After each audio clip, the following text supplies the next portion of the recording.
Welcome back. आप सभी students अभी हमारे पेड कोर्स के ऑब्जेक्टिव की वीडियो देख रहे हैं।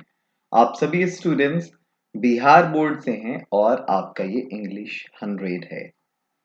मैंने आपके इस वीडियो में इंडियन सिविलाइजेशन एंड कल्चर से जुड़े हुए जितने भी ऑब्जेक्टिव क्वेश्चंस हैं उन सारे क्वेश्चंस को इंक्लूड किया और इस वीडियो की सबसे बड़ी खूबी है कि मैंने सिर्फ इंपॉर्टेंट क्वेश्चंस को ही नहीं लिया है पूरे चैप्टर से, बल्कि आपका सिलेबस जब से चेंज हुआ है 2018 से, तब से लेकर अब तक के जितने भी क्वेश्चंस एग्जाम में पूछे गए हैं मैंने उसको भी इंक्लूड किया है। तो चलें आते हैं हम फर्स्ट क्वेश्चन की तरफ। आपका पहला क्वेश्चन है, which type of prose piece is Indian civilisation and culture, यानी इंडियन सिविलाइजेशन एंड कल्चर कैसा प्रोज पीस है। अब मैंने आपको जब इसको एक्सप्लेन किया था चैप्टर को, तो मैंने कहा था प्रोज पीस में बहुत सारी चीजें होती हैं, स्टोरी, स्पीच, एसे, ड्रामा, जर्नी, रिकॉर्ड, है ना। तो इसमें जो इस क्वेश्चन का सही आंसर है वो इससे होगा। इंडियन सिविलाइजेशन एंड कल्चर एक इससे है, एक लेख है। अगला क्वेश्चन, ये जो who wrote the famous book the decline and fall of Roman Empire, decline कहते हैं पतन को। रोमन साम्राज्य के पतन के संबंध में किसने एक बड़ी मशहूर बुक लिखा था? तो वो थे गिबन, GIBBBON। अब मैं आपको बता दूं कि जो गिबन है एक्चुअली इनका पूरा नाम एडवर्ड गिबन था। His full name was Edward gibbon और ये इंग्लैंड से बिलोंग करते हैं। लेकिन इनका संबंध एक तरह से इटली से भी है, क्योंकि इन्होंने इटली के बारे में किताब लिखी थी। ये इंग्लैंड के एक पार्लियामेंटेरियन भी थे और हिस्टोरियन, इतिहासकार भी थे। The golden fleece, what does the golden fleece mean? Golden fleece का क्या मतलब होता है? तो गोल्डन फ्लीस का मतलब होता है ऐसी चीज जो बहुत मुश्किल हो जिसको हासिल करना। कहानी ऐसी है कि यूनान में यानी ग्रीस में एक भेड़ हुआ करता था, है ना। गोल्डन भेड़, गोल्डन रैम था, भेड़ा था। तो ऐसी मान्यता थी कि वो जिसके पास जाता था उसका राजकाज, उसका शासन होता था, वो दूसरे को हरा देता था। तो उसको पाने के लिए सबों के बीच लड़ाई होती थी। आज इसके पास है, कल उसके पास है, इसलिए उसको कहते हैं, उसको उससे एक इडियम्स बन गया कि डिफिकल्ट टू फाइंड, मिलना जिसका बहुत मुश्किल हो, जिसको पाना। एटिक सिविलाइजेशन कहां से बिलोंग करती है? तो ग्रीस से, यानी यूनान से। ये आपकी एक इंपॉर्टेंट लाइन है, वीवीआई लाइन है, जो आपके बुक में है। आपके इस चैप्टर में इंडियन सिविलाइजेशन एंड कल्चर में आप जाएंगे तो देखेंगे, क्योंकि ऐसे क्वेश्चंस भी आते हैं। अच्छा, कभी कभी ये भी हो सकता है, पहले तो इसका जवाब देख लें आप। Civilisation is that mode of conduct which points out to man the path of duty, यानी सभ्यता वो चरित्र का पहलू है जो पॉइंट आउट करते यानी बताता है मनुष्य को उसके जीवन का रास्ता, उसके फर्ज का रास्ता, उसके कर्तव्य का रास्ता। ड्यूटी मीन्स फर्ज या कर्तव्य होता है। अब मैं आपको बता दूं कि इस तरह से भी क्वेश्चन आ सकता है कि civilisation is that mode of conduct which points out to man the path of duty. ये किस चैप्टर से? तो आप कहना इंडियन सिविलाइजेशन एंड कल्चर से। वैसे हिंदुइज्म ने यानी हिंदुत्व ने बहुत सारी मार्वेलस डिस्कवरीज की, किन चीजों के मामले में? आप पढ़े, किताब में अंदर में होगा उस चैप्टर में, लाइन में मैंने पीडीएफ भी दे दिया है उसका, आप देखेंगे। In things of religion, spirit and soul. आप जब पलटेंगे रेनबो राइडर को तो आपको दिखेगा ये कि कहां पर लिखा हुआ है, ये यहां पर सोल होगा। आगे बढ़ते हैं। Gandhi ji was shot dead on, यानी गांधी जी की मृत्यु कब हुई थी? शॉट डेड मतलब गोली मारना होता है, उनको कब गोली मार दिया गया? तो 30 जनवरी 1948 को। महात्मा गांधी का जन्म कब हुआ? आप सब जानते हैं, 2 अक्टूबर 1869 को।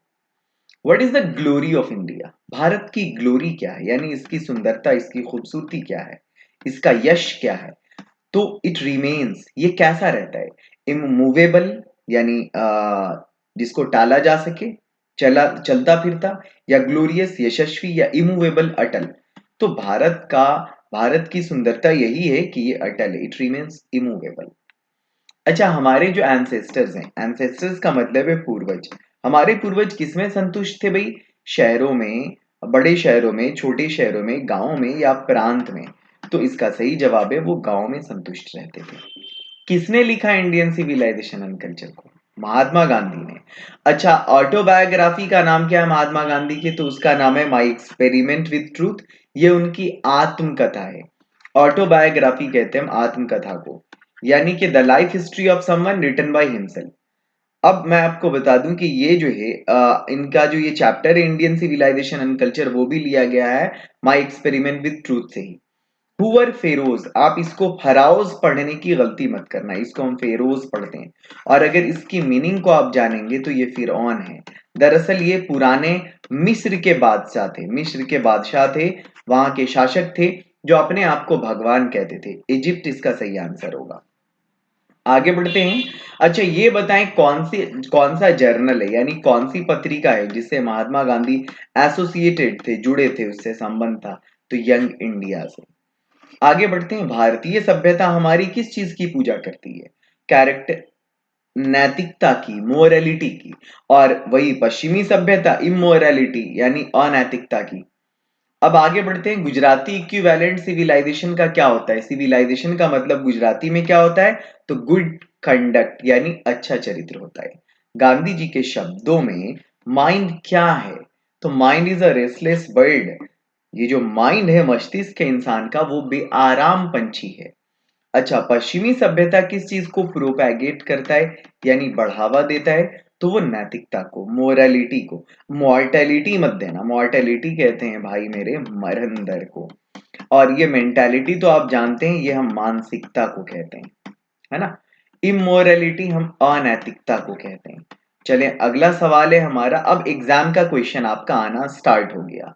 2018 में ये क्वेश्चन पूछा था, हमारे पूर्वजों ने किस चीज को एंजॉय किया? मैंने चैप्टर के एक्सप्लेन करने में बताया होगा, उन्होंने होम रूल को, स्वशासन को एंजॉय किया।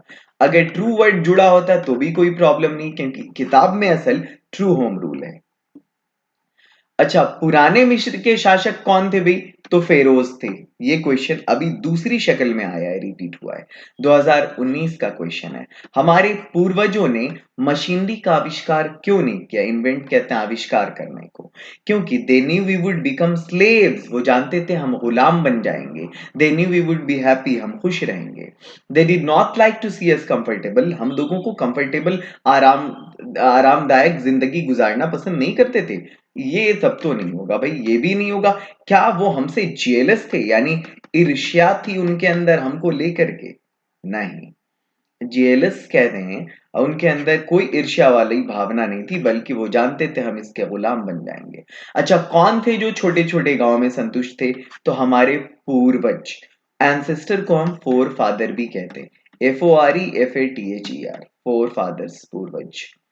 अच्छा, आफ्टर ऑल कुछ ना कुछ ऐसा है हिंदुत्व के अंदर, हिंदुत्व के अंदर ये बात तो है कि कुछ ना कुछ हिंदुत्व के अंदर है जो इसने इसको जिंदा कर रखा है। ये भाई किसमें है? तो ये इंडियन सिविलाइजेशन एंड कल्चर में है। अगला है, हमारे फोर फादर्स ने यानी पूर्वजों ने मशीनरी का आविष्कार क्यों नहीं किया? देखो आप, ये क्वेश्चन रिपीटेड है, 2020 का क्वेश्चन है। They knew we would become slaves, वो जानते थे हम गुलाम बन जाएंगे। अच्छा, Gujarati equivalent for civilisation means क्या होता है? Good conduct. ये भी 2021 में पूछा गया है। और ऐसा है कि कुछ ऐसे इमीडिएट और brilliant results of modern inventions are too maddening to resist. अभी जो कुछ मतलब तत्काल में ही अभी जो आविष्कार हुए हैं, शानदार आविष्कार है, वो मॉडर्न इन्वेंशंस हैं, इतने पागल कर देने वाले कि आदमी खुद को रेसिस्ट यानी रोक नहीं पाता। किस चैप्टर से है भाई?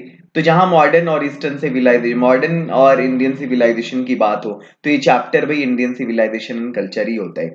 एंड द लास्ट क्वेश्चन, मैंने कहा था ना आपसे कि इस टाइप से भी क्वेश्चन आएगा। मैंने एक तो फिल इन द ब्लैंक्स में दिया था आपको कि civilisation is that mode of conduct which points out to man the path of, खाली जगह तो ड्यूटी दिया था। और ये देखो आप 2021 में ये क्वेश्चन पूछ दिया कि ये पाथ ऑफ ड्यूटी ये किस चैप्टर से? तो आप कहना इंडियन सिविलाइजेशन एंड कल्चर से। आपके ऑब्जेक्टिव की वीडियो यहीं पर एंड होती है। आप लोग वीडियो को देखें और एक बार और खुद से बनाने की कोशिश करें आप हमसे पहले करें। वैसे आपका एक ऑनलाइन डिजिटल टेस्ट भी होगा जो आपको देना है। इसके बाद आप पढ़ें, मेहनत से पढ़ें, प्रैक्टिस करें। बहुत अच्छी वीडियोस आपके लिए बन रही हैं।